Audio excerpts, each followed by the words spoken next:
Баршаңызға қайырлы күн достар, сіздермен Алуа. Үй жағдайында дайындалатын гамбургерлердің рецептімен бөлісетін боламын. Ең алдымен қамырын дайындайтын боламыз.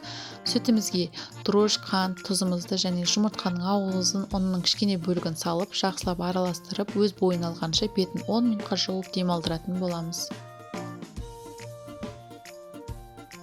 10 минуттан соң електен өткен ұнымызды 2 немесе 3 бөлікке бөліп, қалақшаның көмегімен араластырып, ары қарай қолдың көмегімен илеп 1 сағатқа тындырып алатын боламыз. Және оливковый маслодан ортасынан қосамыз. Кез келген май қоссаңыздар болады. Дайын болған қамырымызға майдың көмегімен осылай түсіріп алып, 5 сағат салып өлшеп, бәрін біркелкі етіп, домалақ формасында күлшелейтін боламыз.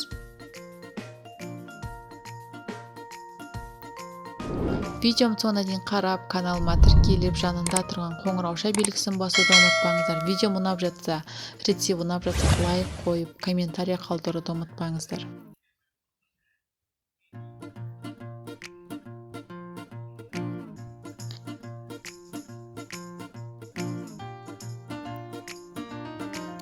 Осы кезде 10 минутқа бетін жауып тындыратын боламыз. 10 минуттан соң жұмыртқаның сарысын жағып шығатын боламыз.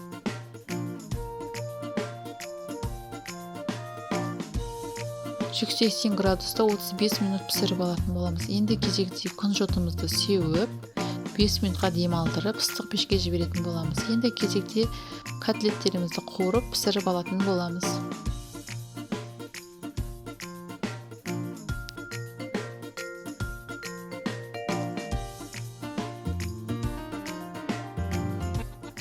Енді кезекте помидорларымызды, қиярларымызды дәл осылай видеодағыдай турап алатын боламыз.